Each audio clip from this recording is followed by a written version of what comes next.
ア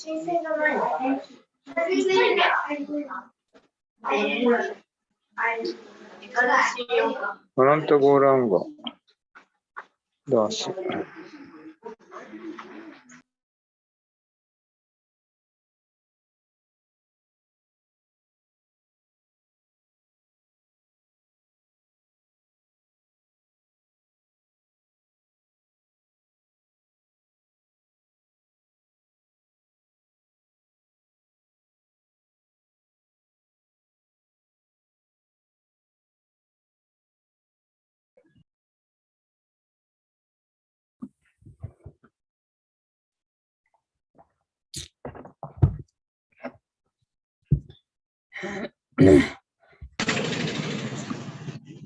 हरे कृष्णा हरे कृष्णा हरे कृष्णा अमृत कथा हरे कृष्णा हाय I made you co-host okay oh hi and why I started the live because signal is weak sometimes here okay okay okay hi onegaishimasu hi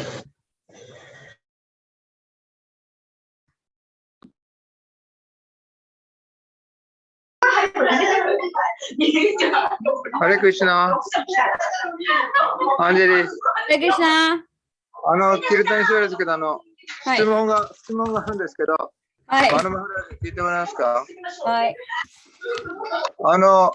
ブリハッドマカバードムリタのゴバークマールが、はい一番最後にゴールカに帰ってくるんですけど、はいその時にすごい歓迎されてるわけで、ね、そしてクリシナがもうどこ行ってたんですか、ずっと待ってたんですよっていうぐらいに言ってるんですけど、はいゴバークマールはニチャシッダディボーティにあるのか、サダナシッダディボーティかどちらになるんですか？わかりました聞いておきますゴバークマールはサダナのあれをしていくっていう感じなんだけど、でももともといたっていう感じで待ってたんですよって言って、そしたら精神科医から落ちてくるっていう、それにも関することなんですけど、わかりました。これ抜けますけど、YouTube で聞いてますから。はい。ありがとうございます。はい。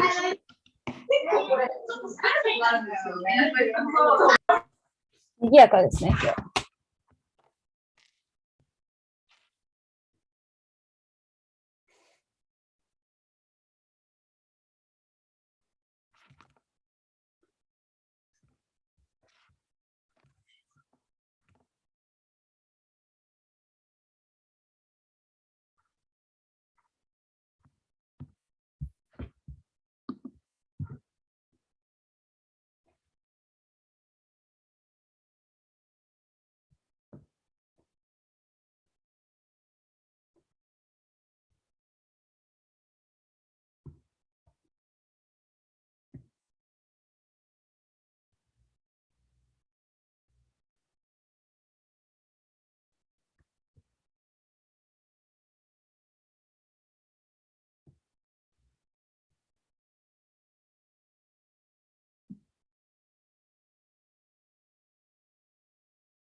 Hare Krishna.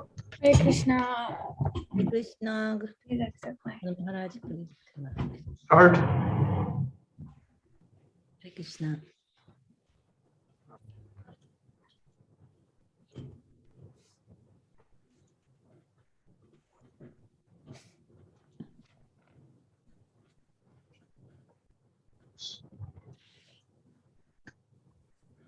Namo Vishnu Padaya Krishna Prasaya Bhutale Shrimate Bhaktivedanta Swami Niti Namane Namaste Saraswati Devi Gauravani Prachadane Nirvasesha Shrinyavadi Bhattacharya Tarane Sri Krishna Chaitanya Prabhu Nityananda Sri Advaita Gadadhar Sri Gaur Bhaktivinda Hare Krishna Krishna Krishna Hare Hare Hare Rama Hare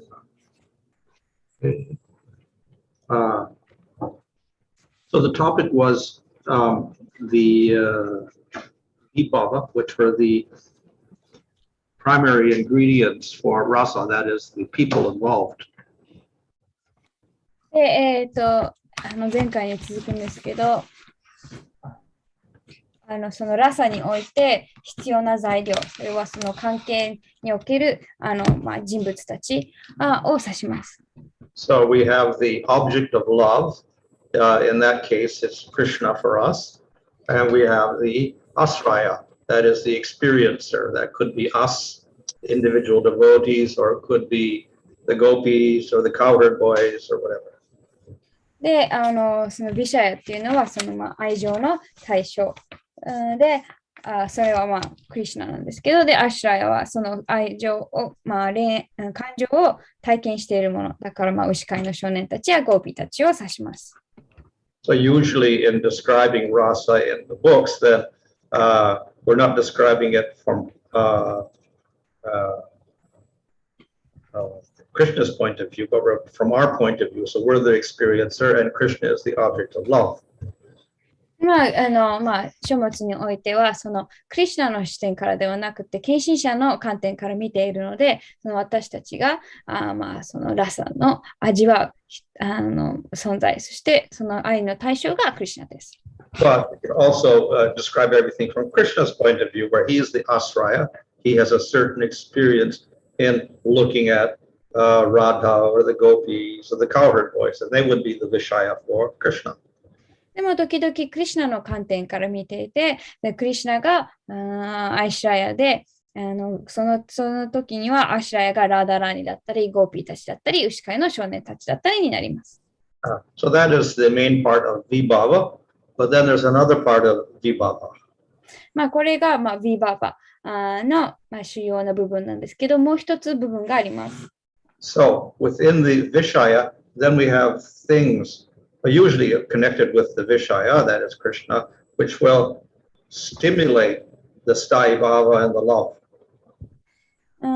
で、これはヴィシャヤとつながっているんですけど、愛情を刺激する、そういうものを指します。These are called uddipana. で、これらのものをウディッパナと言います。Which means something which stimulates. 刺激するものって意味です。So within the vishaya or related to the vishaya, there must be something to stimulate the love. ね、ヴィシャヤの中またはヴィシャヤに関連するもので、その愛情を芽生えさせるものっていうのがあるはずです。So why do we have love for Krishna? じゃあ私たちはなぜクリシュナへの愛を持つのか。So then there are certain things in Krishna which will invoke that love. で、クリシュナの中にはそういう愛情を芽生えさせる何かがあるわけです。Maybe his qualities. 例えば、そのクリシュナの質だったり、Maybe his form. その姿だったり、Maybe his decorations. 飾りだったり、Sound of his flute. フルートの音色だったり、Maybe it's his garland. クリシュナのガーランド、It could be his prasadam. クリシュナのプラサーダム。Right? So all of these are part of the vibhava. でこれらはすべて、ヴィババの一部分です。Okay, just to talk about Krishna as the Vishaya or the object of love, he can be directly the object of love or in a disguised form. で、もう少しクリシュナをそのヴィシャヤとしてのクリシュナに愛情の対象として話していくんですけど、それを直接でヴィシャヤでもあるかもしれないし、隠された姿でそうかもしれません。So usually he is directly present and people see him. ほとんどの場合、実際にそこにいて人々はクリシュナを目の当たりにします。But sometimes Krishna hides, he disguises himself. でも時々クリシュナは隠れたり紛争したりします。So there's a verse quoted at the Nectar of Devotion in which Krishna hides himself by disguising himself as a queen in Dwarka. で、ネクター・オブ・ディボーションのある箇所でクリシュナが、ドワラカの妃として変装して隠れているところがあります。So then Uddhava's asking, I'm so attracted to this queen, I wonder why. Because it's Krishna. ウッダバが私この女王にすごい惹かれているなって疑問に思うんですけど、それはクリシュナだったからです。Okay. Another example is for 1 year, Krishna became all the calves and cowherd boys in Vrindavan. で、また別の例で、その1年間ずっとクリシュナは牛飼いの少年たちやその、子牛に変装というか、その姿をとっていました。So because Krishna was all the cowherd boys, the parents of the cowherd boys had more love for their children than previously. で、牛飼いの少年たちが実際にクリシュナだったので、その1年間、その親たちは以前よりも自分の子供たちに愛情が芽生えました。And the cows had more attraction for those calves who were actually Krishna than their own calves. で、牛たちも、以前よりも自分の子牛たちへの愛情、実際にクリシュナだったので、愛情が芽生えました。They had given birth to new calves, but they were more attached to these calves who were actually Krishna, who were older now. 愛情が芽生えたっていうか、愛情が増したんですけど、で、その後に、他の子牛を産むんですけど、もうすでに生まれていた子牛にもっと愛情があった。なぜかというと、その子牛たちはクリシュナだったから。After 1 year, Balaram noticed, this is very strange. で、1年後、バララーマはそれに気づいて、これちょっとおかしいなって思うわけです。Why are all the parents so attracted to their children suddenly? なんでこの親たちは突然こんなに自分の子供たちに愛情を持っているのか。Why are the cows so attracted to those older calves? なんで牛たちはより年上の子牛の方に愛を持っているのか。And it was because it was all Krishna. なぜなら全員クリシュナだったから。Okay, so some of the qualities in Krishna are mentioned in the Nectar of Devotion. So 64 qualities are mentioned there. で、ネクター・オブ・ディボーションで、クリシュナの64の質っていうのが書かれています。Now, 50 of those qualities, jivas can attain in a very small quantity. で、そのうちの50はジーバたちは、少しある程度それを備えること、持つことができます。Shiva and sometimes jivas like Brahma can get up to 55 qualities. で、シバやあと時々、ブラフマーのようなジーバは55個までその質を備えることができます。Vishnu has 5 extra qualities. で、ビシュヌはそれに加えて5つエキストラに質を備えています。So this will distinguish him from Shiva and also from the Jivas. で、これはそのビシュヌを、シーバ、もちろんそしてもちろんジーバたちから、区別します。And Krishna has 4 extra qualities that even Vishnu does not manifest. で、クリシュナはビシュヌさえも持っていない、4つの、エキストラの質を備えています。So, what are the 5 extra qualities beyond the jiva that Shiva has? で、シバが持っているそのエキストラの質とは何なのか。The one is he has an eternal form not affected by Maya. The jivas get material bodies affected by Maya, but Shiva does not get a material body. で、それはジーバたちはマヤに影響されている物質的な肉体を持つんですけど、シバはそれに影響されない永遠の姿を持っているという点です。So Shiva has all knowledge. またシバは全能性を持っています。Shiva never gets old. シバは決して年を取りません。He has a Satchidananda body. で、サチタナンダの体を持っています。He has powers that jivas don't have, また、ジバが持っていない力を持っています。such as he can destroy all the material worlds. Jivas cannot do that. 例えば、物質世界をすべて破壊することができる。ジバはそれができません。So Vishnu has 5 more qualities, more than Shiva. で、ビシュヌはシバよりも5つ、質を備えています。So one quality, of course, is that Vishnu can bewilder even Shiva and Brahma.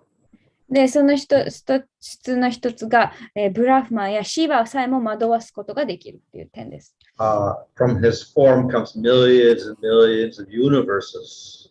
で、また、ビシュヌの姿から何百万もの宇宙が生まれます。From him comes all of the avatars. また、ビシュヌからアバタールが生まれます。So these are things that even Shiva does not do. で、これらはシバも行わないことです。A fourth quality is when he kills a person like a demon, he gives him a benediction. で、4つ目のエキストラの質は、その殺した相手に恩恵を与えることです。For instance, when Ramchandra killed Ravana, he didn't go to hell. He got born again as Shishupala. So he got some good blessing. So I'm sorry, born again as Shishupala. Shishupala. Oh, thank you. で、例えば、シュラマがラバナを殺したとき、ラバナは地獄に行くのではなく、シシュパラとしてまた生まれ変わりました。And the fifth quality is that he is attractive to Atmaramas. で、5つ目の質は、そのアトマラーマにとって魅力的な存在であるという点です。The example of that is the Kumaras. They were Gyanis, Atmaganis, Atmaramas, but they became attracted to Vishnu. で、これのいい例が、4人のクマーラたちで、このクマーラたちは、ギャナでアトマラーマだったんですけど、ビシュヌにとても惹かれました。So, Krishna, of course, also manifests these 5 extra qualities. で、クリシュナはもちろんこれらの5つの質を表しています。But he does so in a more remarkable way. でも、もっと強い、濃い示し方をもっと濃くそれが現れています。So we see that one of the qualities is he creates millions of universes. So yes, Krishna creates, he's not like Vishnu that creates the material world. Everything in the spiritual world also emanates from Krishna. で、先ほどそのビシュヌは何百万の宇宙を生み出すと言ってたんですけど、クリシュナは物質世界の宇宙だけではなくて、その精神世界にあるすべてもクリシュナから来ています。And the Mahavishnu, and then from Garbhodaksha Vishnu and the avatars manifest. But Krishna is the manifester of Mahavishnu even. So he's the ultimate seed of all the avatars. で、また、ビシュヌはそのすべてのアバタールはビシュヌから来ていると言いましたけど、そのビシュヌはクリシュナから来ている。なので、クリシュナはそのあらゆるすべてのアバタールの根源です。So one other quality was that Vishnu, when he kills a demon, he doesn't go to hell, he gets a nice birth. When Krishna kills a demon, he may liberate them, or he may give them prema in the spiritual world.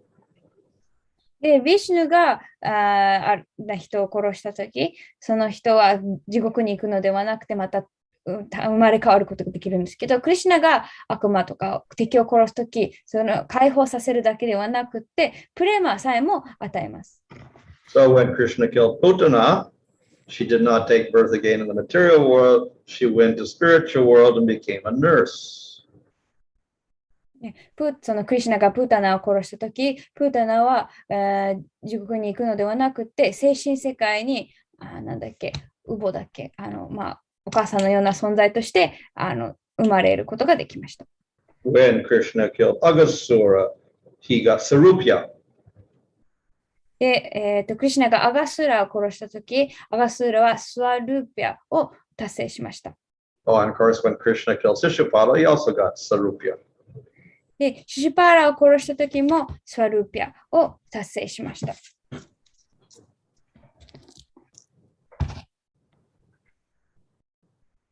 So, one of the qualities of Vishnu was the Atmaramas are attracted to the Supreme Lord. So, the quality of Krishna that not only Atmaramas are attracted to Krishna, but even Vishnu is attracted to Krishna. で、先ほどそのアトマラーマたちはヴィシュヌに魅了されるって言ってたんですけど、クリシュナにおいてはナラヤナさえ、そのヴィシュヌさえもクリシュナに魅了されます。An example of that is how Krishna and Arjuna, they had to go to see Mahavishnu to collect the sons of the Brahmana who disappeared.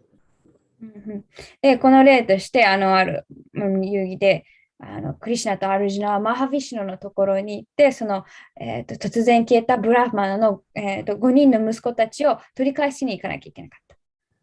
So then Vishnu explained, well, the reason I stole all the Brahmana's children is because I wanted to see you. で、そこで、そのヴィシュヌがその、息子たちをさらったのは、あなたに、クリシュナに会いたかったからですと説明しました。So normally, of course, Vishnu should not give disturbance to the Brahmana by stealing all of his children. But he did this because he was so eager to see Krishna. 普通はヴィシュヌはそのブラフマナの息子をさらったりして、そのいろいろ邪魔をしてはいけないんですけど、それほどクリシュナに会いたいっていう強い気持ちがあったので、こういうことをしました。Arjuna was wondering, well, why didn't Vishnu just come to Dwarka? He could see Krishna there. で、アルジュナは、じゃあなんでヴィシュヌはドワルカに自分で行って、会いに来なかったのか疑問に思いました。But he didn't, and he made this a whole elaborate scheme of kidnapping all the children of the Brahmana like this and offending the Brahmana in the process. So there must have been a good reason for this. でもただ自分でドワルカに行くんじゃなくて、このすごいブラマナの息子たちをさらって、ブラマナに冒涜を犯して、こんなにいろいろと複雑なことをしたので、何かいい理由があるに違いないと思いました。And the answer is that he wasn't allowed to go there. で、その答えとして、ヴィシュヌはドワルカに行く、権利がなかった。So anyway, Vishnu himself is attracted to Krishna. とにかくヴィシュヌ自身、クリシュナに魅了されているということです。Even more surprising that even Krishna is attracted to Krishna. で、それよりも驚くべきなのは、クリシュナもクリシュナに魅了されている。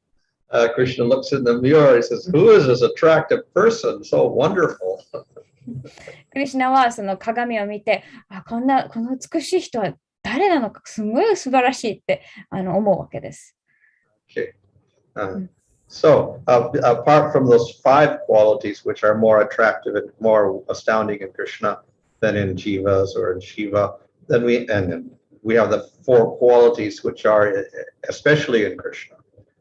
で、先ほど挙げたのが、ヴィシュヌを持ってるんですけど、クリシュナがより濃く表している5つの質なんですけど、次に述べるのは、クリシュナしか持っていない4つの特別な質です。All of these qualities have to do with sweetness. で、これらの質はすべて、スイートネス、甘さに関連しています。We see that many qualities that were manifested in Vishnu had to do with Aishvarya, with power. ヴィシュヌにおける質はほとんどアイシバリア、力に関するものだったんですけど、He creates all the material worlds, he produces all the avatars, things like this. アバターを生むとか、物質宇宙を作るとか、すべてそういう感じなんですけど。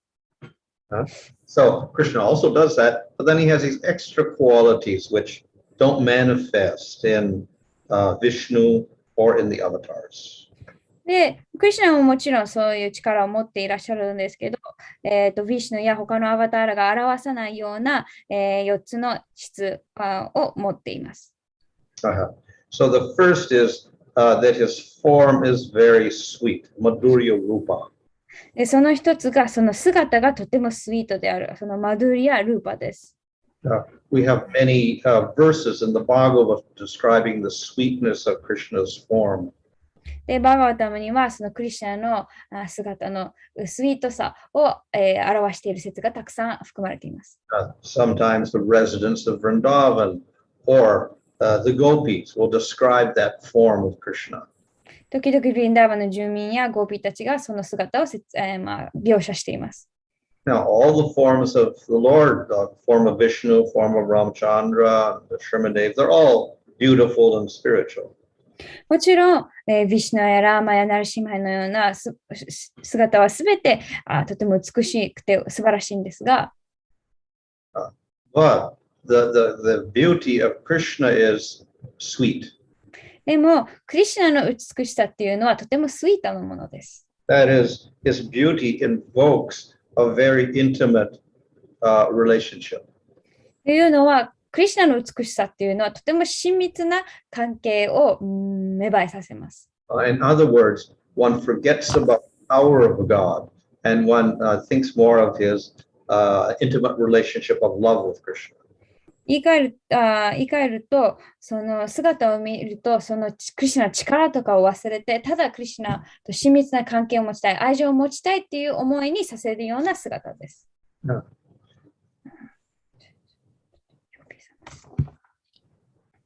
So the second quality is he's surrounded by many types of sweet devotees. 2つ目の質が、たくさんのスイートなディボーティーに囲まれているということです。The devotees have the intimate relationship with Krishna, and from that, they do not see his power. They simply seek intimate relationship with him. で、そのディボーティーたちはとっても親密な関係を持っていて、クリシュナの力を見るのではなく、ただその関係を、見ています。With all the other forms of Supreme Lord like Ramchandra and Nrsimhadev and Varaha, Hayagriva and Vishnu, there is always great respect and reverence. クリシュナの他の姿、そのラーマやバラハや、ナルシハの姿では、いつもすごい畏敬の、尊敬や畏敬の念があります。With Ramchandra, there's a little relaxation, a little intimacy there. ラーマチャンドラには、少しちょっと、気が緩むっていうか、その親密さがあるんですけど、with Krishna and Dwarka, there is a realization of Krishna's power. Still, there is great intimacy there. で、ドワルカのクリシュナでは、まだそのクリシュナの力をみんな認識している。でも少し、親密な関係があります。And thus we have the sweet relationship between Krishna and the queens of Dwarka. それゆえに、ドワルカの妃たちとクリシュナの間にそういうスイートな関係が生まれます。Or the sweet relationship between Uddhava and Krishna, or Arjuna and Krishna. また、アルジュナとクリシュナの間の親密な関係、ウッダバやクリシュナの親密な関係もあります。But in Vrindavan, that relationship becomes even more sweet because they don't see his powers at all. でも、ブリンダーバンのクリシュナにはもっとそのスイートさが増すっていうのは、ブリンダーバンの住民たちはクリシュナの力っていうのを全く見ていないから。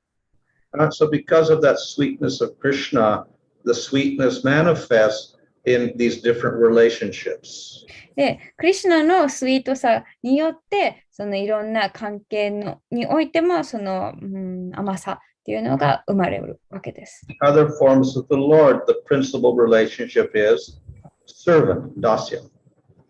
他の種の姿では、そのダッシャが、そのしもべとしての関係が主要なんですけど、But with Krishna, we get all of the 5 primary rasas manifested.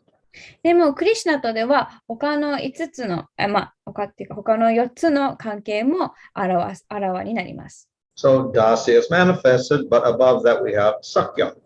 なので、ダッシャもあるんですけど、その上にサッキャがあって、So Krishna has millions and millions of cowherd boy friends. クリシュナは、何百万人も牛飼いの少年、友人がいます。And the friends act as equals of Krishna. で、友達はクリシュナと同等として振る舞っています。And all this is done with great intimacy. で、これらはすべてすごい親密さの中で行われます。There are elders in Vrindavan, and many of them act as parents in Vatsalya Rasa. で、ブリンダーバンには、長老っていうか、その年上の人がいるんですけど、全員、親子関係、そのクリシュナの親として、そのバッツァリアのラサを持っています。And of course, the principal person there is Yasoda. じゃあ、その中でも主要なのがヤショダです。But there are millions and millions of devotees in Vatsalya Rasa in Vrindavan. でも、ブリンダーバンにはバッツァリアラサの思っている、人たちが何百万人もいます。And then in Madhurya Rasa, we have millions and millions of gopis. で、マドゥリアラサには、何百万人のゴーピーたちがいるわけです。So Krishna is surrounded by all these different devotees and variegated rasas in a very, very sweet relationship. なので、クリシュナはこのたくさんのディボーティーたちと、そしていろいろな関係性を持ったディボーティーたちに囲まれています。But we don't see this with the other forms of the Lord. これはクリシュナ、主の他の姿では見て取れないものです。So with the devotees, then Krishna has very sweet pastimes. で、クリシュナは献身者と共にとってもスイートなパスタイム、遊戯を繰り広げます。So there are a variety of pastimes, pastimes with servants, pastimes with friends, pastimes with parents, pastimes with the gopis. で、その遊戯にも多様性があって、しもべとの、遊戯だったり、友達との遊戯、親との遊戯、ゴピたちとの遊戯っていろいろあるわけです。And they're all very, very sweet and intimate. で、すべてとても親密でとてもスイートです。And this becomes attractive to all people. で、この関係はあらゆる人たちにとって魅力的なものになります。And thus we find that Krishna's pastimes are attractive to people in this world. なので、クリシュナの遊戯というのはこの世界の人たちにとってとても魅力的なものになります。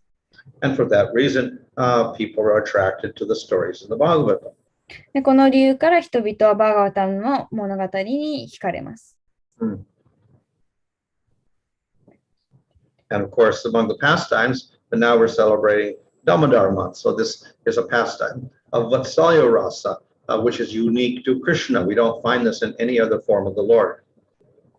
で今は、特に、カルティックダモダラの月なので、このダモダラの遊戯を祝っていて、これはバッツァリアを祝っていて、このバッツァリアの関係は他の種の姿ではない、関係性です。So the fourth unique quality is the sweetness of Krishna's flute. で4つ目の質が、クリシュナのフルートの甘さです。Of course, everything is sweet about Krishna's peacock feather, etc. But the flute has a very important role to play in Krishna's pastimes. もちろん他の、クジャクの羽とかも全部スイートなんですけど、このフルートはクリシュナの遊戯においてとても重要な、役割を担っています。The sound of his flute attracts all of the devotees in all the different rasas. でこのフルートの音色はいろんなラサにおけるディボティたち全員を引きつけます。He attracts the cows, he attracts the deer, he attracts the birds, he attracts the cowherd boys, he attracts the parrots, he attracts the gopis. 牛や、鹿とか、なんだっけ、あと鳥たちや友達やゴーピーたちや両親や全員を、クリシュナのもとに引きつけます。And what happens, they all develop sweet prema. で、何が起きるかというと、そこでとてもスイートなプレマが生まれます。So these are the unique qualities of Krishna that no one else manifests. これら4つが、他の誰もが表さない4つのクリシュナのスイートな、なんだっけ質です。Sorry, may I confirm? So one was sweet form, and second was surrounded by devotees. Sweet devotees, yeah. And then the third, I missed. sweet pastime. Okay. And the fourth is the sweet flute. Okay, thank you. ちょっと確認したんですけど、その4つの質が1つ目がスイートな姿、2つ目がスイートなディボーティたちに囲まれている。で、3つ目が、甘い遊戯。で、4つ目が、フルートです。Thank you. Okay, so Krishna appears in 3 places, in Vrindavan, Mathura, and Dwarka. で、クリシュナは3つの場所、マトゥーラ、ドワラカ、マトゥーラ、ブリンダーバンという3つの場所に現れます。And in all these places, he's superior to the other forms. で、これら3つの場所でクリシュナは他の姿よりも、優位な姿です。But in Vrindavan, he is the most complete. でもブリンダーバンでクリシュナは最も、完全です。So that is called Purnatama. Purna means full. Purnatama means the most full, the most complete. で、これをプールナータマって言います。プールナは完全。で、アータマっていうのは最も、なので最も完全という意味です。So in Vrindavan, Krishna manifests not only full sweetness, but also full power. で、ブリンダーバンでは、完全にスイートだけではなくて、完全に力も備えています。So usually we don't think of power being manifesting in Vrindavan because the people there don't appreciate power. 一般的にはその力っていうのはあまり想像できしない。なぜならそこにいる人たちはそのクリシュナの力をあまり、評価していない。But Krishna manifests to some people like Brahma. でも、クリシュナは何人かの人、特に例えばブラマにその力を、見せています。So to Brahma, Krishna showed him that he was greater than all of the Vishnu forms. で、ブラマにクリシュナはあらゆるヴィシュヌの姿よりも自分が、最も優れているというのを表しました。He could manifest all the calves and cowherd boys as Vishnu forms, then have them disappear and all merge into Krishna. で、そこで、牛飼いの少年や牛たちをすべてヴィシュヌの姿にして、で、それをまた全部自分の姿に融合させることを見せつけました。この絵みたいね。So normally we think that Brahma is coming from Garbhodakshai Vishnu, and then so Brahma thinks, well, Garbhodakshai Vishnu is great, and then Garbhodakshai Vishnu is coming from Mahavishnu, but then everybody is coming from Krishna ultimately, so then Krishna is much greater.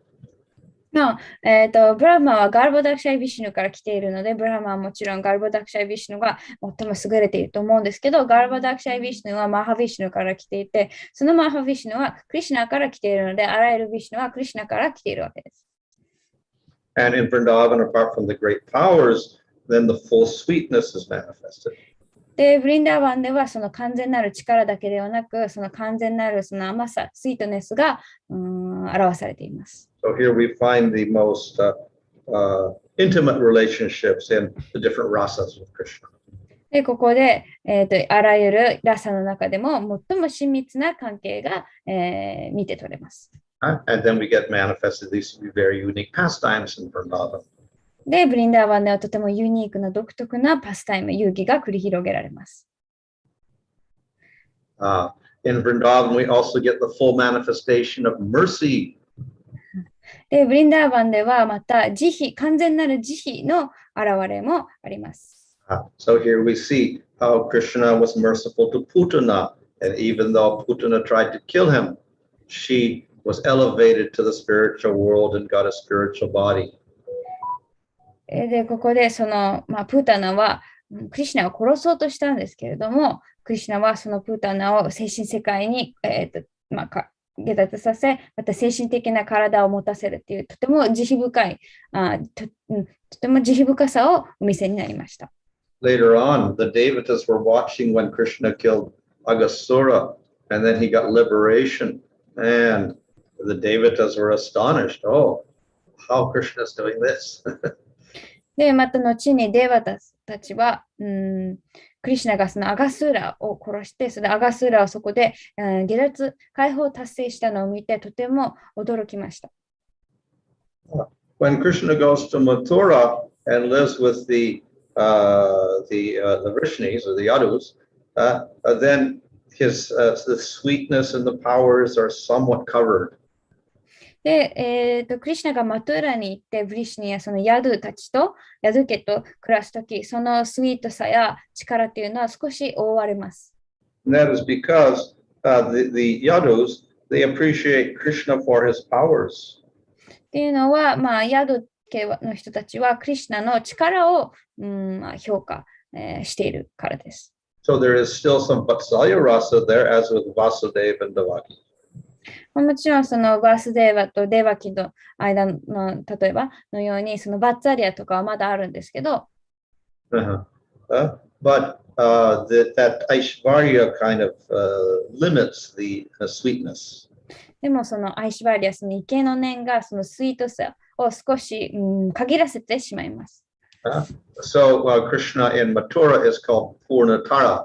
Purnatama means the most complete.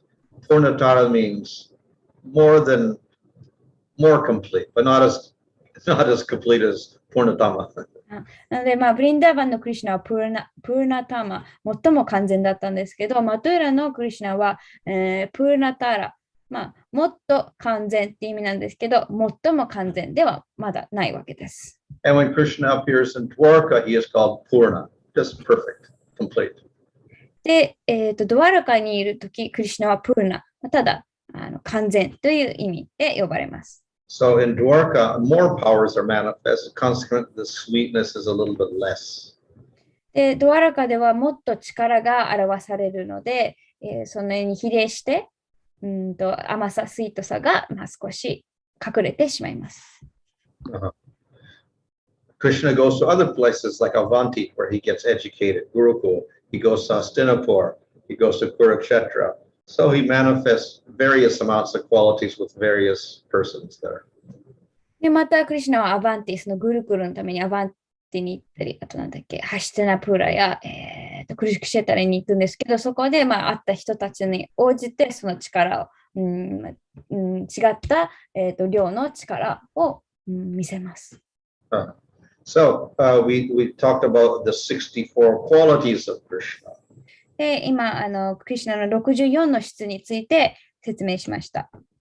So usually these qualities will manifest, not all the qualities at once, but some of the qualities become prominent in certain persons.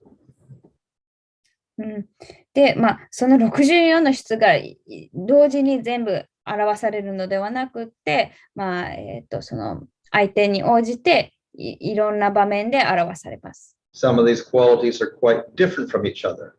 で、質の中には結構お互いに違う質もあります。So we get different personalities. なので、異なる人格というのが出てきます。So when the material dramatists make a drama, then the hero may be one of these types. で、なので、例えば物質世界におけるその演出家が演劇を作るとき、その英雄、ヒーローは、そのうちの一つの人格、になります。So Krishna is able to be all four types. で、クリシュナはその4つすべてのタイプになることができます。So the first type is called Dhirodatta, which means very noble. で、4つの人格の一つが、ディーロダッタっていうのは、とても貴族のような人という意味です。So he's hard to understand. We don't know what he's going to do. っていうのは、理解しにくい。何をするかわからないという意味です。He's very modest. modest. で、modest。謙虚？はい。He is tolerant. で、tolerant。忍耐深い。Is merciful. 慈悲深い。Determined to follow his vows. で、誓いを従うのにとても決意がある。He obscures others' pride. That is, he can conquer people easily. で、他の人のプライドを、覆うというんですけど、それは、他の人を、制御しやすい、することができるという意味です。He doesn't boast. で、また、いろいろ自慢をしない。He's very strong. で、また、とても力強い。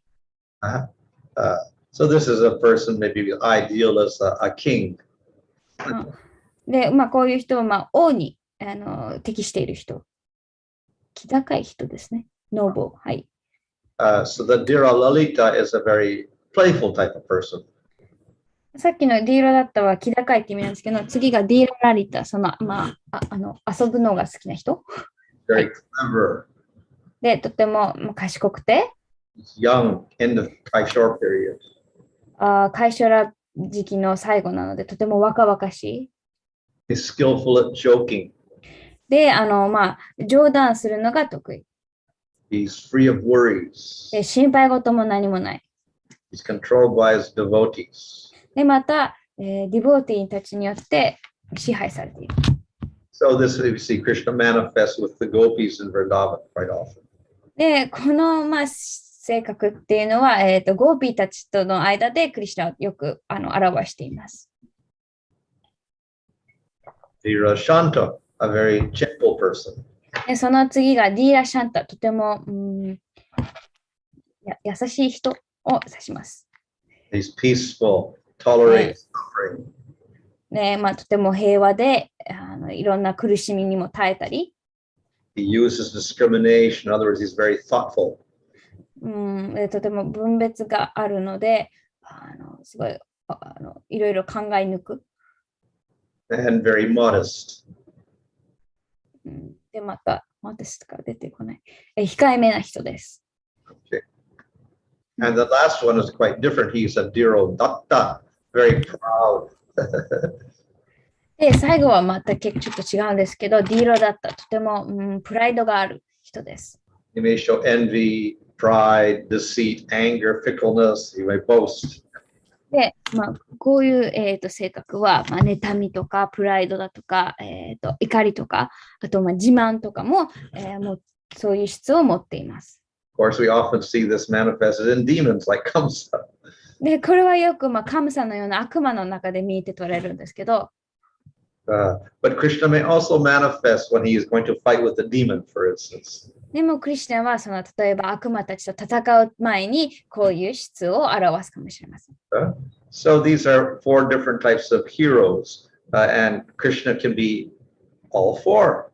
で、今挙げた4つは、4種類の英雄ヒーローたちなんですけど、クリスチャンはそれら4つすべてを、表すことができます。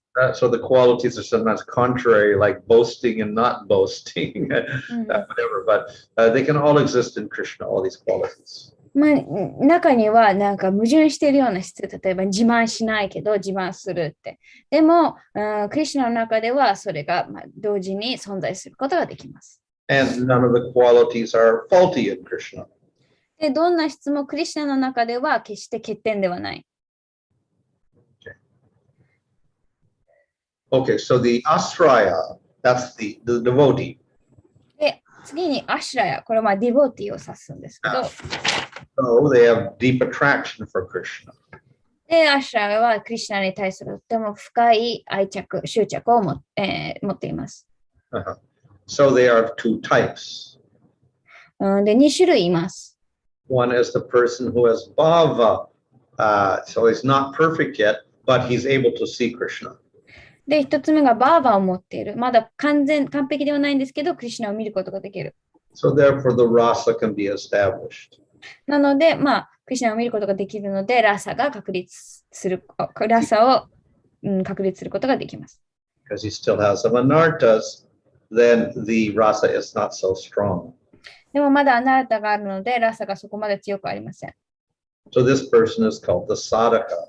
で、こういう人をサダカと言います。So the person who has no anartas, the one who has prema, is called siddha. で、アナルタが全くなく、プレマを持っている人をシッダと言います。So these two types are the asraya. で、これらがアシュラヤの2種類です。So among the siddhas, they are divided into two types. で、シッダも2種類に分けられます。The those who attain that perfection and those who are eternally in that position. で、その立場を達成した人と、永遠にその立場にいたっていう2種類です。So one may attain by sadhana. で、サダナを通してそれを達成するかもしれません。And some may get by kripa, mercy. またはクリパ、慈悲のからそれを達成するかもしれません。Like Sukadeva Goswami or Bali Maharaj. 例えばスカデーバや、スカデーゴスワミやバリマハラジとか。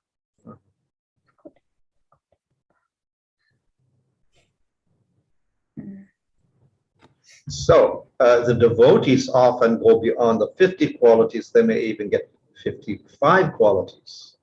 で、ディボーティは、50の質、時には55の質も持つことができます。So among the devotees, we have 5 types. で、ディボーティにも、5種類います。We have those in Shanta, those in Dasya, those in Sakya, those in Vatsalya, and those in Madhurya. サンタにいるもの、ダシャにいるもの、サッキャにいるもの、バッツァリアにいるもの、あとマドゥリアにいるもの。Okay. Any question there? I have 2 questions. One is from actually Kirtan Prabhu. He wanted to ask, but he had to do daily service. So his question was, in the Brihad Bhagavad Gita, it is like there's a showing about Gopal Kumar, and he goes back to Goloka, and then I think there's like that painting, and Krishna is embracing him, and Krishna is saying, "Where were you? We were waiting for you." So I think Kirtan Prabhu wanted to ask if Gopal Kumar was Nitya Siddha or Sadhana Siddha.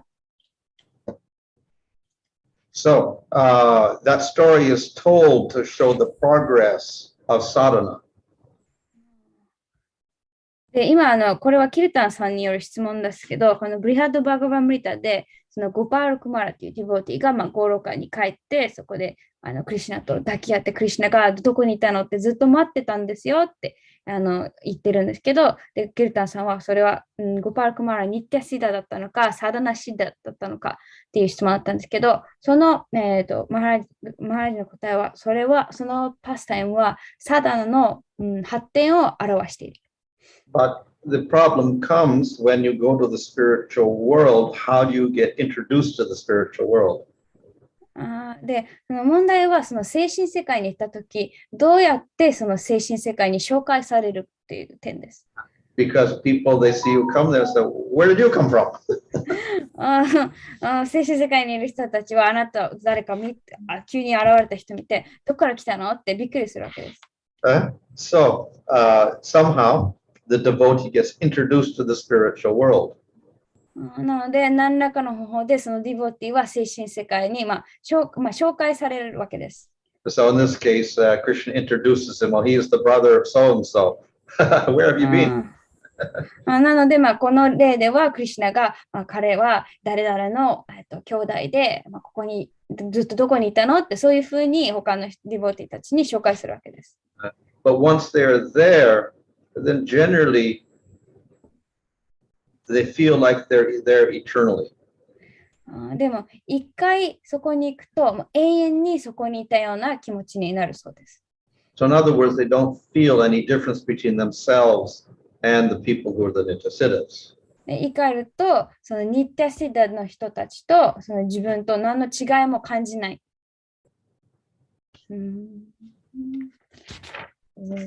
Thank you.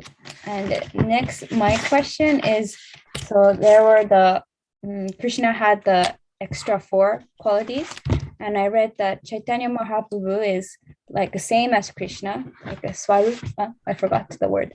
So does Chaitanya Mahaprabhu also have these 4 extra qualities? So what happens is that Lord Chaitanya is the hidden avatar, so he hides his qualities. Oh, I see. 次の質問がチャイタニア・マハプルブなんですけど、そのチャイタニア・マハプルブはクリシュナご自身ということなので、マハプルブもこの4つのクリシュナが持っているエキストラの質を持ってるんですかっていう質問なんですけど、チャイタニア・マハプルブは、覆われたアバター、隠されたアバターなので、この質も隠されていると。But we don't see the rasas manifested in the same way as with Krishna. なので、クリシュナが見せるラサと同じようにそのラサは現れていない。So we do have a little Vatsalya with his parents. We have Sakya Rasa with Nityananda and others. We have Madhurya Rasa with his wives, Vishnu Priya and Lakshmi Priya. なので、まあ、少しその、例えば、両親との、なんだっけ、バッツァレラサだったり、そのニッティアナンドとのサッキャラサとか、あと奥さんのビシュヌプリアやラクシミとのマドゥリアラサ少しあるんですけど、But instead of that idea of Madhurya or great intimacy in rasa, there's something called Odorja. Sorry? Odorja. Odorja. アドルジャ。で、なので、まあ、クリシュナにあるようなマドゥリアではなくて、マハプルブの場合はアドルジャっていうものがあります。That means great compassion. で、それはとても大いなる慈悲深、憐れみ、優しさという意味です。In other words, the predominating mood among all Lord Chaitanya's devotees is this compassion to uplift the fallen souls. なので、そのチャイタニマハプルブのディボーティの中でもすごい際立っている質っていうのは、あらゆる生命体へのまあ、同情心、憐れみです。Thank you very much. 質問いいですか？そのクリシュナだけが持っている4つの質っていうのが、ちゃんとこう順番になってるんだなっていうのがこう初めて分かったんですけど、で、その上で、クリシュナのまず、その姿があって、そして次にディボーティーがいて、そしてその両者の間にそのパスタイム、リーラがあって、それで最後にベヌマドゥーラっていうフルートが来るじゃないですか。だからなんだろう、そのクリシュナがラサをプロデュースするのにそのフルートっていうのはすごくなんか結構重要な役目を担ってるのかなって思ったんですけど、でそのフルートっていうのはなんだっけ、ビバーバに当てはまるんですか？なんだっけ、行動？ビバーバはなんか必要材料、そのキャラクターとか。そうか。じゃあ、アヌバーバだ。No, in the Vibhava there is Udipana. Stimulus. Udipana is, It's part of Vibhava. Fruit is the Udipana? Yeah. わかりました。It stimulates love. Vishaya Asraya and there's Udipana. そのなんかこう今のそのさっきの4つのクリシュナだけが持つ4つの質を順番に聞いていって最後にフルートが来てて、そのフルートっていうのはすごくなんか特別なやっぱ役割があるように思えたんですけど、どうなんでしょうかと聞いてもらってもいいですか？So when hearing like the 4 extra qualities of Krishna, like for first time, like hearing in order, like it's a very natural progression. Like first there's Krishna's form, and then there's the devotees, and then between Krishna and devotees there's that pastimes, and then the last the flute comes in, and he feels that the flute has like a very special important role in kind of allowing that rasa between Krishna and the devotees. So he wants like your more to like more expand on that, I guess. Okay. Yeah. So the when the flute sound is described in such a way that anyone who hears the flute begins to develop that sweet prema. で、そのフルートの音色についてその描写されている際、そのフルートの音色を聞いた人は、自然とそのプレマが芽生えると育まれると書かれています。even the animals start melting で、動物たちもそのハートが溶け始める。and the plants begin to develop ecstatic symptoms で、植物もエクスタシーの兆候を表し始めます。and rocks begin to melt で、石とかも溶け始めます。and the river begins to become solid. It doesn't flow anymore. で、川も流れるのではなくて固体になってしまい、The clouds stop in the sky で、雲も、空で止まっちゃって、the planets stop moving で惑星も、動くのを止めちゃって、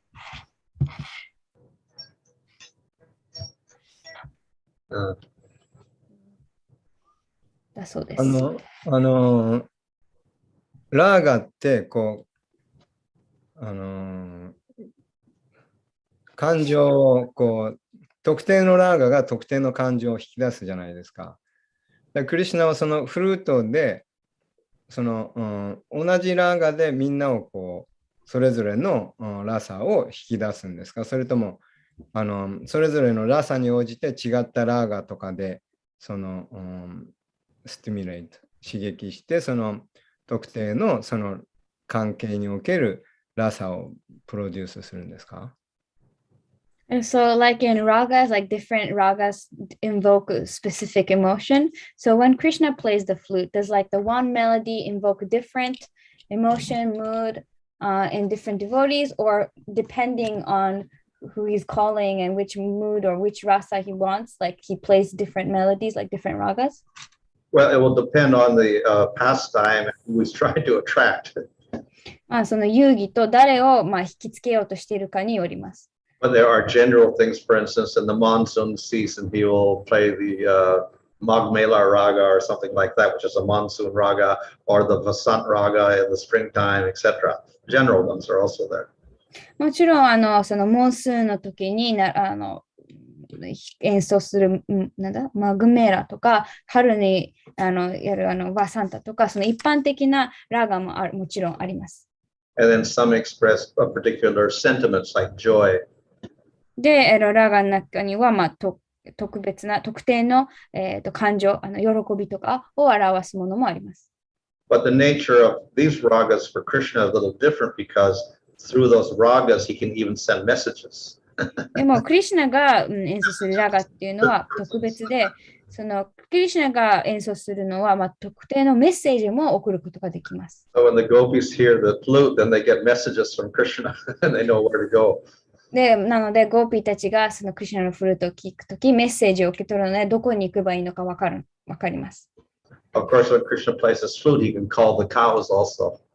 もちろん、フルート行くとき、牛も呼ぶことができます。ブラフマンにベーダを授けた時もフルートですよね。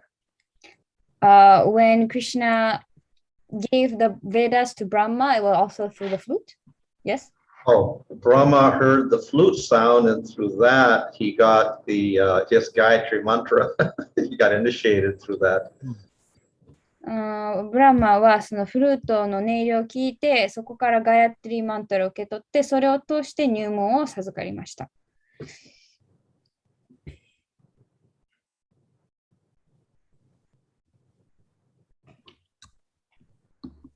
ありがとうございました。Hare Krishna.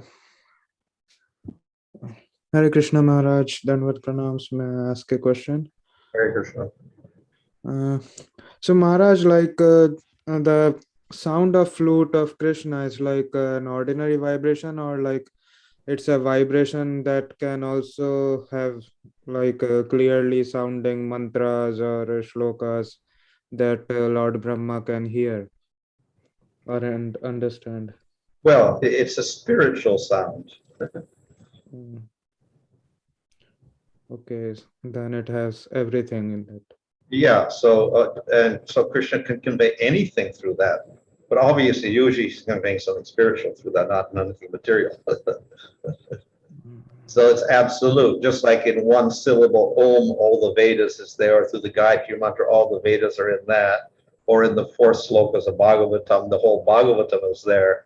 So spiritual sound is a little bit different from material sound. はい。質問はちょっと忘れてたので答えだけ言いますけど、なんだっけ、そのクリシュナのフルートは精神的な音なので、すべてもう含まれている。だから、クリシュナはそのフルートの音色を通して何でも、伝えることができる。例えば、そのオームとかガヤトリマントラにとか、4つのチャトルスローキの中に全てのベーダが含まれているのと同じように、クリシュナの音色は絶対的なので、物質的な音とは違って、全てを、そこに含まれています。はい。So Maharaj, is it like that the Hare Krishna mantra is also coming from Goloka? So this mantra is also having everything like Vedas and everything, like absolute. Well, we say that Krishna, through chanting Hare Krishna, you can realize Krishna's form, his qualities, his pastimes, his rasa. So you can realize everything in the spiritual world through the name of Krishna. So it's like a Shaktavesh avatar of Krishna. It's non-different from Krishna. So he's Swami Bhagavan, he is everything. He's the sum total of all avatars plus extra. またちょっと質問忘れましたけど、チャンティングを通して、ハレクリシュナのチャンティングを通して、すべてクリシュナの姿も質も遊戯も、なんだっけ、もう一つ、すべてそこに含まれて、それを悟ることができる、できます。はい。ブリンダーバンでは、基本的にラサ5つあるじゃないですか。でも、その、ブリンダーバンでクリシュナが、降誕した後、ヤショーダとなんだのところに行って、最初、やっぱちっちゃい時は、バッツァリアラサから始まるじゃないですか。で、その後ちょっと大きくなると、友達と遊んだりして、サッキャラサを表して、で、もうちょっと大きくなると、こう、マディララサとか表すと思うんですけど、なんか主要なのはやっぱ3つのラサなんですかね。で、それでドアラカとか、大人になってドアラカ行って、そのダシャラサとか初めて出てくるんでしょうかね。Oh, well, no, Dasya is there in Vrindavan also. We don't hear about it too much, but Krishna has servants in Vrindavan. They're in Dasya Rasa. In the house? Yeah.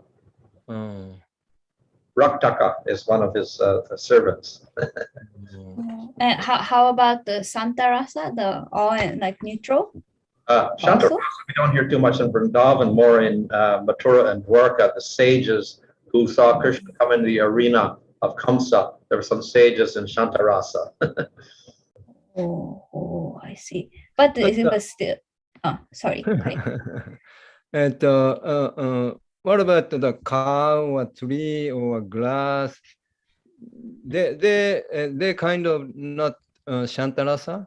It doesn't come up to rasa. Maybe you can say Shanta Bhava, but not up to rasa, because rasa means, they can communicate with Krishna directly, whereas the cows and the grass cannot, so they can't develop a real strong relationship. They cannot express the bhav? Not much, no, not much anubhavas. They get a few sattvika bhavas, but not much anubhavas, no actions of service, and they can't express themselves in words.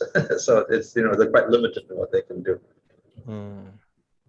Not considered, even not considered Shantarasa. Yeah, in Nectar Devotion there, when Rupa Goswami describes it, he describes it in relation to some yogis who developed into devotees, and then they went to the spiritual world and they got some Shanta Rasa. They see the Lord and they feel like Brahman. So in like a spiritual, like a Goloka Vrindavan, if there are like trees and cows and things, they are also Shanta Bhava? Well, yeah, they don't really, Rupa Goswami doesn't cover them in terms of rasa. He does also say that the elders, some elders and young children, very young children, who have not developed, they're in this Shanta Rasa also, because they haven't developed any particular rasa, you know. OK 全部要約すると、ブリンダーバンでは、主にそのバッツァリアとサッキャとマドゥリアラサが主要なんですけど、ダッシャラサとかシャンタラサは、マトゥーラとかドワラカでしか現れないんですかっていう、そういう感じの質問だったんだけど、もちろん、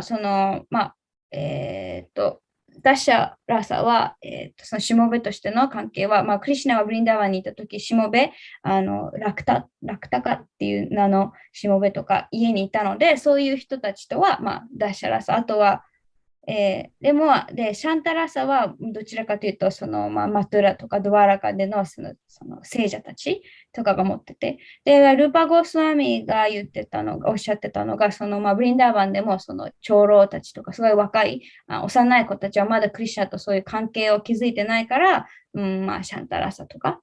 で、あと、マドさんが、じゃあ、ブリンダーバンにある木とか、牛とか、草とかは、シャンタラサですかっていう質問だったと思うんですけど、それをまだラサとは呼べない。そのラサはやっぱりそういう、感情の交換、コミュニケーションがあるけど、そういう植物とかはできないので、どちらかというとシャンタバーバというそうです。はい。ありがとうござい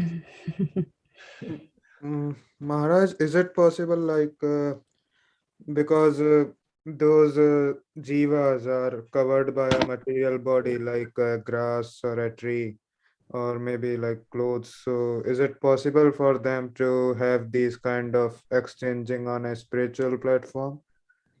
Like maybe materially they are not able to exhibit those Well, qualities. materially, then we're not talking. We're talking about spiritual world where the grass and trees don't have material bodies. It's all, you know, spiritual substance. In the material world, obviously, they're covered by gross matter, so they can't even. Their consciousness is very low. And in the Vrindavan in this planet, so the things like the garland, the clothes and flute of Krishna, they exhibited this Shanta Rasa. Which things? Like garlands, clothes, or the flute or ornaments of Krishna. They're not said to have rasa, and normally they don't, because, as I said, rasa is established when we can communicate nicely. So they can't communicate, so they're passive. Okay. どこから言おう。さっきの草とか牛とかの話は精神世界での話なので、もちろん物質世界ではその肉体に覆われているので、その意識がとっても低いので、そんなラサとかないんですけど、精神世界では、でも、その草とかは、その肉体じゃなくて精神的な体を持ってるんですけど、そのラサを持つには、そのお互いにちゃんとコミュニケーションが取れるっていうのがあるので、ラサとは呼ばないです。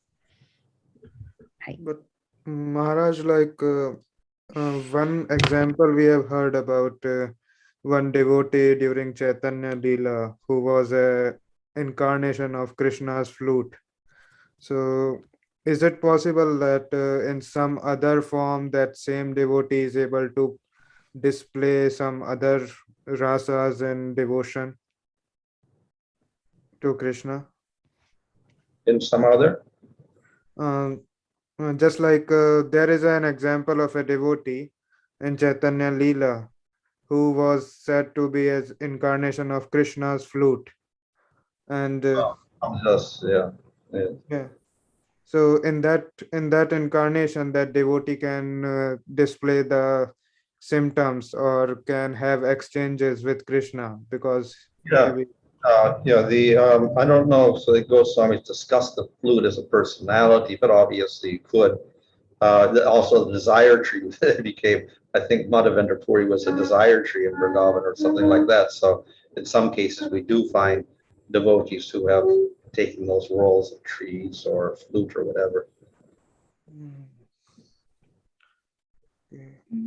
And Maharaj, like there are some examples of devotees like who in one incarnation who exhibit the Dasya Rasa, and in another incarnation they are exhibiting some different rasa. So just for example, Murari Gupta, like in the previous incarnation he exhibited Dasya Rasa, but along with Chaitanya Mahaprabhu he did many compositions which also described the leelas of Krishna with gopis. So is it possible that in one birth a devotee can exhibit some other rasa, and in other birth it can Well, they're not taking birth in the material sense. So some devotees can be a combination of different personalities, like I think in Puri, we find, what's his name, was a combination of Lalita and Arjuna, etc. But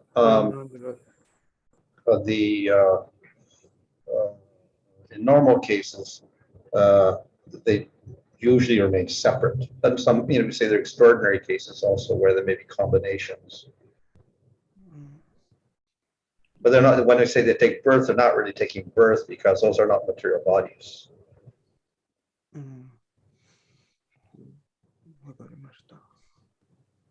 ちょっと長かったから全部訳せなかった。まあなんかとにかくその、まあ、ディボーティーがなんだっけディボーティーがそのまた物質世界にそのリーラのチャイタニアリーラとかクリシュナリーラと一緒にその交際者として現れたとき、まあ、誕生とは言わなくてただ、そのクリシュナと交換していて、で時々いろんな人格がなんか混ざって一人になる。なんかプリで誰か、なんかラリータとかアルジュナがなんか、合体じゃないけど、一緒に同じ人の中になんか、現れている。質問がちょっと、まあそういう例があります。In the case of Murari Gupta, he remained a devotee of Ramchandra. で、ムラリ・グプタに関しては、ラーマチャンダラの献身者でい続けました。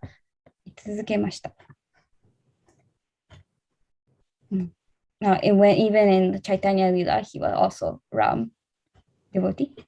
Yeah, Lord Chaitanya, you should worship Radha Krishna. And they said, no, I cannot.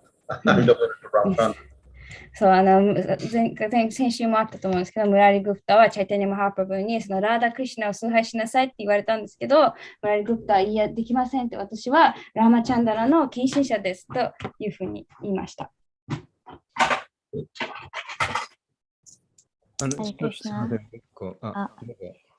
すいません。Please accept my humble obeisances or request to your purpose. And my question is not related from today's question and today's classes, but I want to ask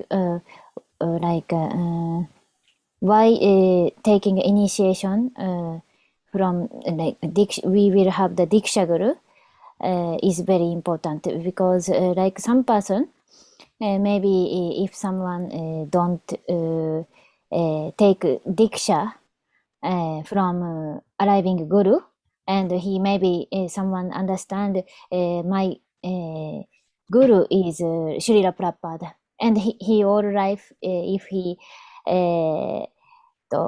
practice Bhakti Yoga very seriously, all the following regulated principles and doing devotional service and book distribution and everything, then we can that person also go back to Godhead at the last.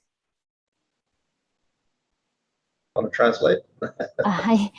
質問なんですけども、例えばそのディクシャがグルから入門をディクシャをもし、受けないで、もし、プラブパーダをそのグルとして一生規定原則をしっかり守って、もう奉仕とありとあらゆる奉仕をしたら、精神科医に帰ることは可能なんでしょうかっていう質問です。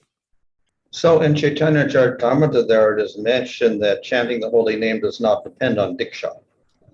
チャイタニア・チャリタムリタにその、ハレクリシュナ、聖なる皆を唱えるのは、ディクシャには、まあ、頼っていない、依存していないとおっしゃっています。And by chanting Hare Krishna, we can attain the highest perfection. で、ハリクリシナを唱えることで最も高い完成を達成することができると。So then the logical conclusion from that is no, Diksha is not necessary to get the highest perfection. Chanting Hare Krishna will give that. でそれを見ていくと、論理的に結論付けられるのは、ディクシャンはいらないと。そのハリクリシナを唱えることで最も高い完成を得ることができると。However, to chant Hare Krishna properly and purely, we do need good instruction. We need sampradaya. We need shiksha. でも、すみません、マントラを純粋に、そして正しく唱えるためには、指示が必要して、サンプラダヤ、シクシャが必要です。So, of course, if we accept Srila Prabhupada as Shiksha Guru, fine, that's good. なので、プラブパーダをシクシャグルとして受け入れるんだったら、それでも結構です。At the same time, usually we see that the advice is that you take some living guru as well. でも一般的に勧められているのは、生きている、グルの、入門を授かることです。So you should have some living Shiksha guru. で生きているシクシャグルも。Because we always have the danger of misinterpreting even what Prabhupada said. っていうのは、パルパーダがおっしゃったことも誤解してしまう危険性があるからです。And if we follow the acharyas of our sampradaya, most of them took diksha as well. また、私たちのサンプラダヤにおけるアチャリアの例に従うのであれば、ほとんどの、アチャリアたちはディクシャを授かっています。So just to follow the procedure or custom, we can say you can take diksha, but that's not the necessary qualification for going to Krishna. なので、その手順というか、しきたりに従うという意味では、ディクシャを受け入れることが勧められているんですけど、でも別にディクシャを受けることが、クリシュナのもとにたどり着くための必要条件ではありません。Thank you very much.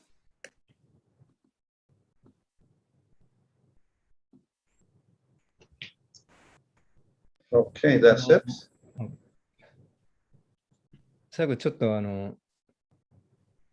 思い出せなかったことがあったんですけど、お話の中でクリシュナの64の質のところで、クリシュナはビシュヌさえも魅了すると。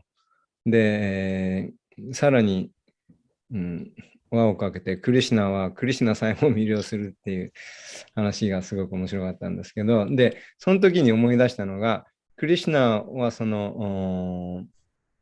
自分のマーヤ、物質エネルギーに一瞬惑わされたっていう話があったかと思うんですけど、それを思い出したかったんですけど、どういうシチュエーションでしたっけ？物質エネルギーですか？そう。マーヤシャクティにクリシュナも一瞬惑わされるっていう、そういうパスタイムっていうか話があったかと思うんですけど、で、どこだったか思い出せなくて、それをお聞きしたいんです。So it was interesting about the qualities, how Krishna attracts Vishnu, but also Krishna himself. And then there was one instance where he heard that Krishna was influenced for a moment by Maya, like the material Shakti, Maya Shakti. He can't remember what instance, what pastime it was. So if Maharaj knows. I haven't heard that pastime. 聞いてないだそうです。聞いたことない。It probably wasn't Maya then. It must have been somebody else, like Radharani. マヤではなくて、もしかしたらラダラニかな。なんか一瞬嘆いたっていうjust for a moment he was feeling upset. 私つい今日読んでたのが蛇だっけ？蛇の中に入ってった時に違うかもしれない。牛飼いの少年たちが入っていってどうしようって一瞬思ったっていうのをさっき読みましたけど違うかな。Oh, well, he may become bewildered, seemingly bewildered. What to do now? Or whatever, when Agasura was there and all the copper, and they were always said, what is this? He was astonished by the Leela Shakti. caused astonishment to Krishna. もしかしたら惑わされたのはそのアガスーラのパスタイムでその牛飼いの少年たちがクリシュナいるからいいやと思って蛇の口の中に入ってってクリシュナが一瞬どうしようって多分そのリーラーシャクティになんか影響されて一瞬なんか牛飼いの少年たちのことが心配っていうか不安になるその話かもしれないです。Sometimes the Shaktis of Krishna get so enthusiastic they start doing things that surprise Krishna. 時々そのクリシュナのいろんなシャクティはすっごいなんか活気づいてクリシュナさえも驚かせることを行うそうです。Like sounds like they have the individual spontaneous. Yeah, well, that's all within the Sarup Shakti, the internal energy. でそれはすべて、その内的、エネルギー、そのスワループシャクティの中でにあります。It's all part of Krishna. なので全部もちろんクリシュナの一部分です。But then that Shakti can act in very, spontaneous, unpredictable ways.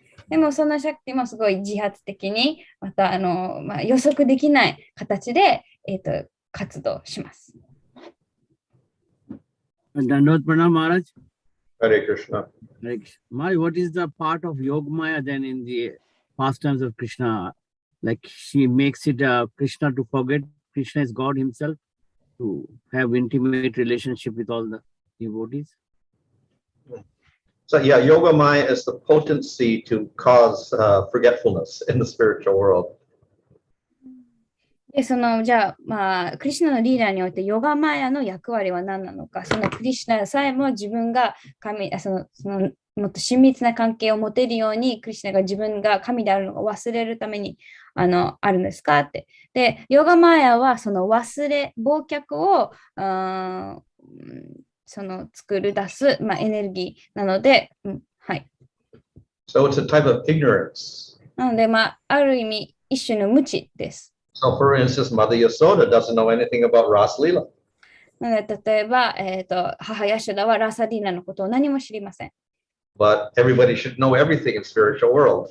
でも、精神世界だったら全員がすべてのことを知っているはずです。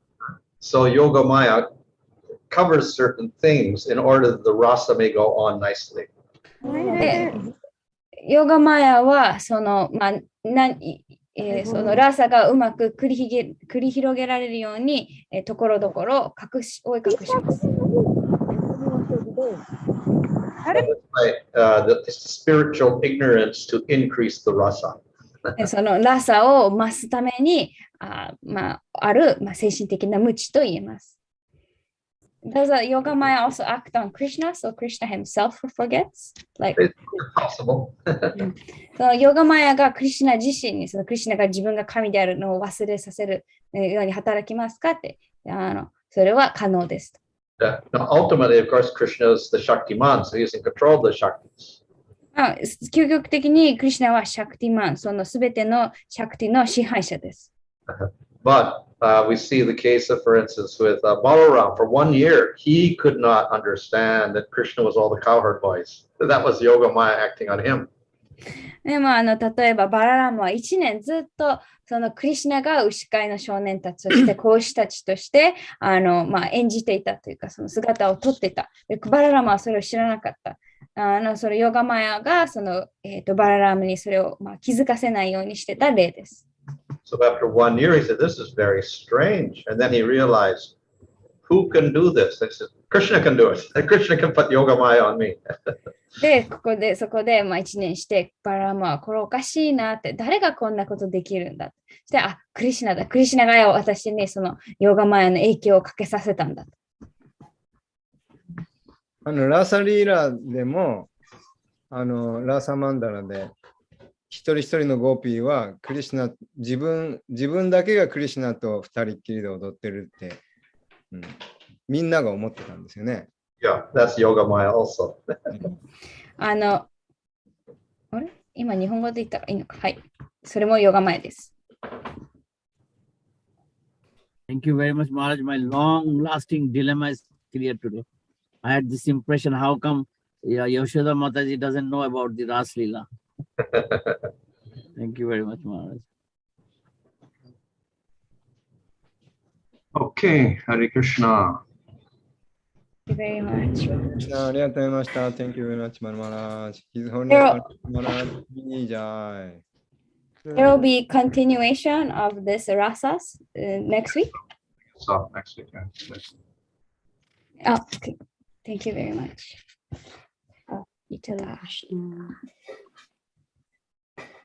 アムリタありがとうございました。ありがとうございました。来週もって言ってましたじゃないなんか来週も続くんじゃないかみたいな最後ちょっと途切れてたけど言ってたと思います。はい。わかりました。はい。ハレクリシナ。ありがとうございます。じゃあね。はい。はい。